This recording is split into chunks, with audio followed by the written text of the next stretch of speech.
Since the U.S. Embassy moved to Astana in 2006, Office of the Embassy worked in Almaty, the status of which over time has grown to a full Consul General of the United States. By the way, the first in Central Asia.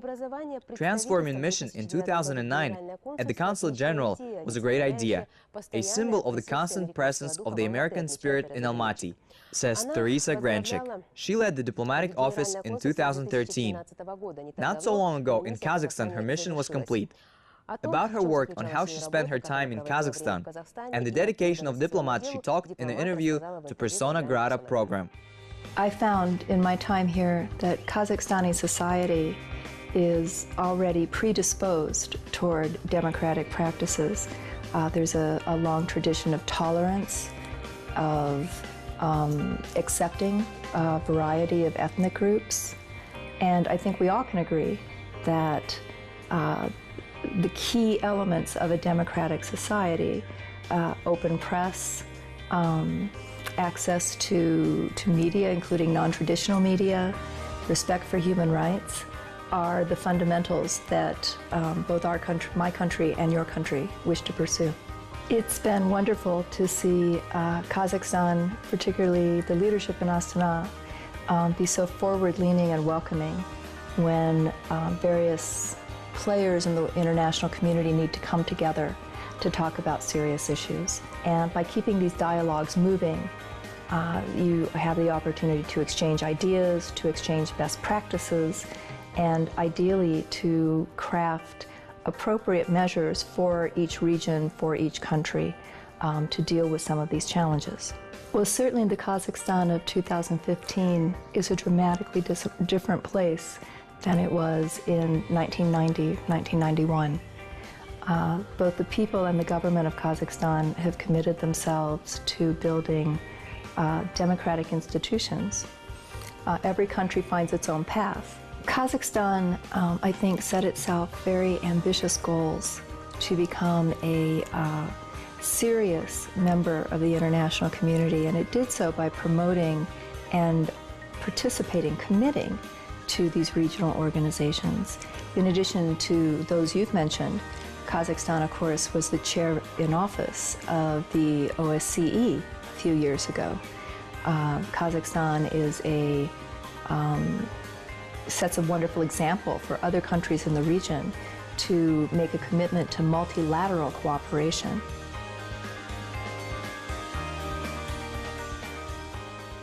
Kazakhstan is attractive to Mrs. Theresa Grencik, not only as a new and unusual country, but also as a fertile area for the realization of her personal career ambitions and creativity. To the diplomatic service, Theresa Grencik came at a young age, and it was a very interesting and productive career. And in this, the American diplomat considers herself lucky. For Theresa Grencik and her colleagues, there is the task to keep the intended foreign policy direction. Answers to global challenges, threats to regional problems should be jointly sought and found. The diplomatic service has always been in demand, and now its importance is becoming increasingly high, assured the diplomat. I think one of the greatest qualities of a diplomat is that they need to be patient and they need to be flexible. Diplomats are often called to step into situations without deep preparation. So they need to be able to react to events quickly.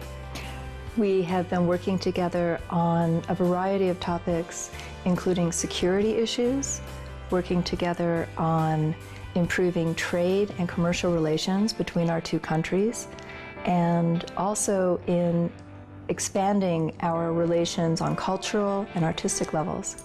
Prior to her appointment to the post of the U.S. Consul General in Almaty, Ms. Grencik served as Minister Counselor for Political Affairs at the U.S. Embassy in Germany, Iraq, Pakistan, India, Kosovo, and Bulgaria. I think that women working in diplomacy and international affairs have an open future and extraordinary opportunities that are not limited by their gender. I've had the same question when I visited universities recently, and I hope that I help to give the young women who are studying in these areas confidence that if they're determined that they will be able to succeed in this profession. If you look at world leaders in international affairs, you see women everywhere. One complication is that each nation's diplomatic service is unique and operates under its own set of rules. A few decades ago, the United States Foreign Service had some very harsh rules about women, and including a rule that would require them to resign if they married. Those days are long behind us in the United States, and I'm confident that I am treated seriously and compete on an even playing field with my male counterparts. My first posting was in Sofia, Bulgaria, 20 years ago. And it was a time of great change for countries in Eastern Europe, and at the time, great economic difficulty. So I went through a lot with my Bulgarian colleagues and friends, and I learned so much on that tour.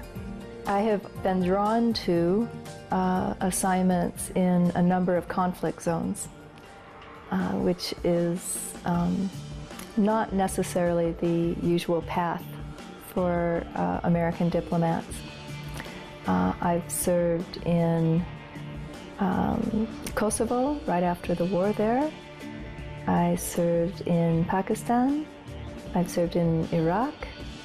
And I've worked on conflict areas when I was working out of a Washington office, including working on the frozen conflicts in South Ossetia, Nagorno-Karabakh, Abkhazia, and also worked on Afghanistan and Pakistan when I was in Washington.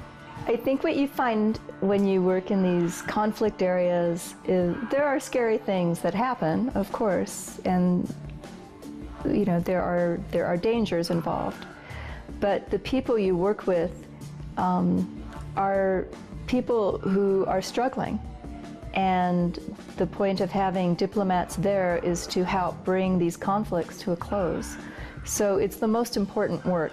The warmth and openness of Mrs. Grencik, her love for life, devotion to family values impressed people around her, as well as the romantic desire of the former U.S. Consul General to change the world for the better.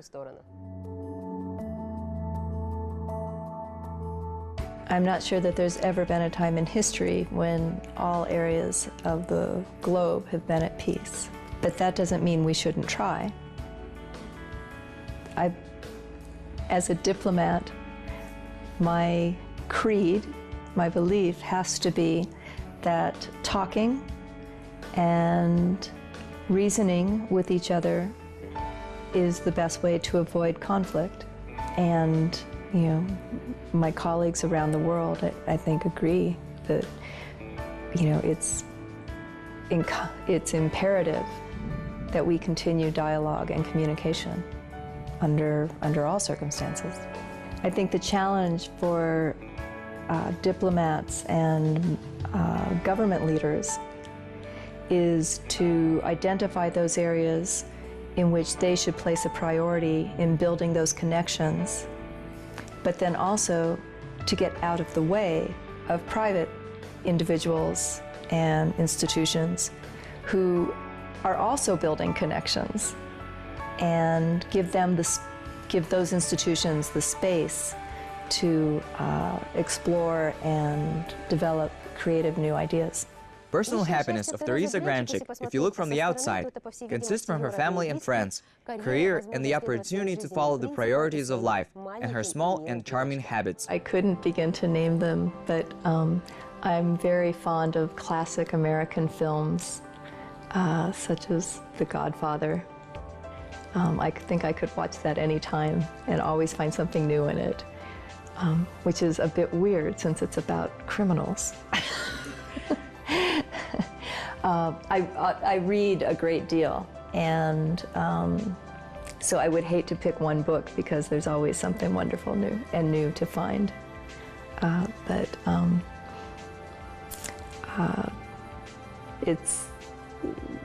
So I'm always trying to find something new and not just keep going back to my old favorites. I do like cooking, although I don't cook very much on a day-to-day basis now, but I spend a lot of time reading recipes and planning menus. My favorite type of cooking is what we call Tex-Mex. It's a blend of styles from Mexico and from the southwest of the US, around Texas. And I've been able to make some pretty good Tex-Mex food here. Things like enchiladas and tacos and chili con carne. Lots of good food. Con carne. Con carne. With meat.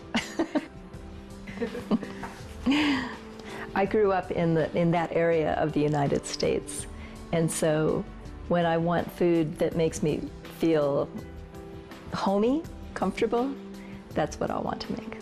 Particularly where I grew up, it was a very small town in the mountain areas of Colorado. So very similar to Almaty in that sense.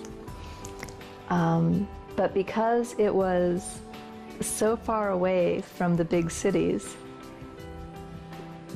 it was, as a teenager, you felt like you were way behind the kids who lived in the city. The movies would take, a new film would take 6 months to come to my town.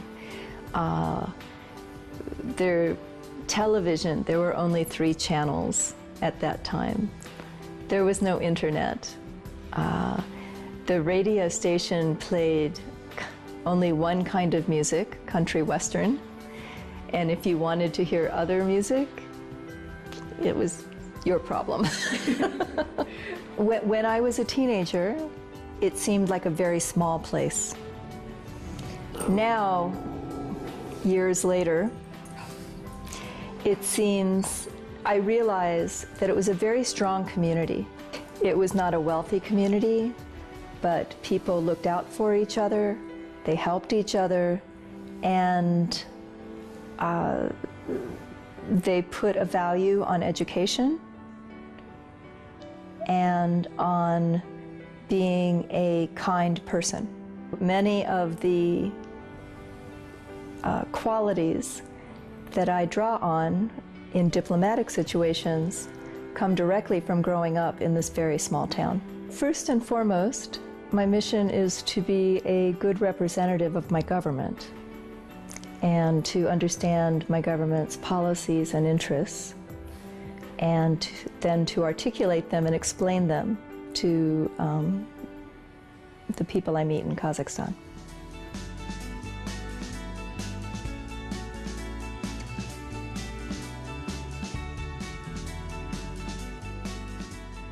Lily and I met when I worked in Berlin, and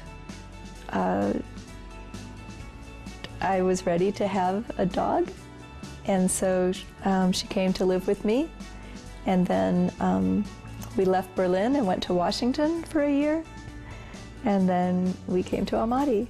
Before her, I didn't have anyone. But I waited to have a dog until I knew that I'd be able to take care of her properly. Lily has loved Almaty. She's very good at diplomatic receptions and parties. She's always interested, and the guests like to meet her. Oh, she knows how to be a good diplomat. She likes meeting people. For Theresa Grencik, life is an endless journey, the ability to enrich a variety of impressions. Her special ability is the ability to combine an impressive experience in international affairs with the academic analysis. Her service in the Foreign Ministry of the United States was more than just a job, it was a lifestyle. In this area, the diplomat said, you can see the world and meet interesting people. I have learned a lot from watching and observing Kazakhstani society, and it has been so instructive to see a society where many ethnic groups, people from different religions and faiths, live and work together harmoniously. I know no country and no society is perfect, and there are always difficulties and challenges, but Kazakhstan has really been an example that I'll take forward as I go to new places.